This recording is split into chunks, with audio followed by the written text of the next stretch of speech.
हे सर्व साहित्य असं व्यवस्थित एकत्र करून घ्यायचंय।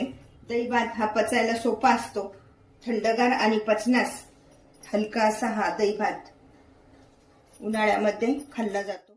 हॅलो हाय, मी कल्पना थिडके। कल्पना थिडके या रेसिपी मध्ये मी आपलं स्वागत करत आहे। उन्हाळ्याच्या दिवसात खावा असा थंडगार फोडणीचा दही भात।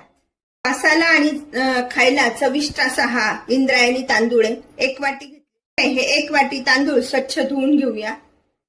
ज्या वाटीच्या मापानुसार तांदूळ घेतले तर त्याच्या 3 पट आपण पाणी टाकून घेणार आहोत। आपल्याला हा भात आहे ना एकदम मऊ शिजवायचा आहे। आता तुमच्या लक्षात आलं असेल की हा भात मऊ शिजवण्यामागचं काहीतरी कारण असेल। अर्धा चमचा मीठ। कुकरचं झाकण लावून भात शिजण्यासाठी ठेवूया। भात शिजण्यासाठी 4 शिट्ट्या करून घेऊया। बघूया भात शिजलाय की नाही ते। अशा पद्धतीचा हा एकदम मऊ असा छान भात शिजलाय। तर आता तो काढून आणि थंड होण्यासाठी ठेवूया। या वाटीमध्ये आपण हा भात आता काढून घेऊया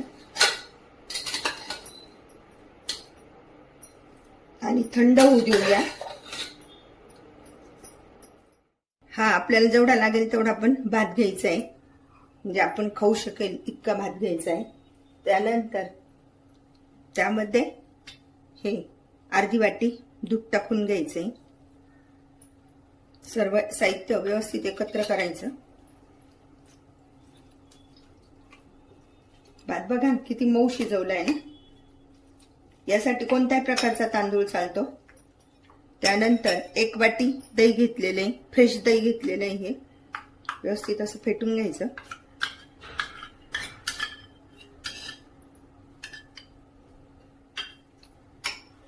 अशा प्रकारे व्यवस्थित असं फेटून घ्यायचंय। 1 चमचा तूप टाकून घ्यायचं।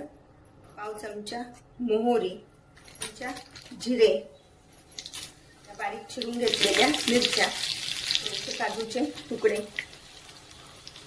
चिमूटभर हिंग, थोडीशी जिरे पावडर, पाव चमचा मीठ, कढीपत्ता। कोणी कोणी याच्यामध्ये उडदाची डाळ पण टाकतात, बरेच जण टाकतात। या दही भातावर टाकून घेऊया।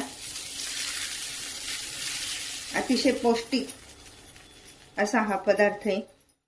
हा कट राईस जर कोरडा झाला तर त्यामध्ये थोडंसं ताक टाकून आणि आसट करायचा आहे हा कट राईस।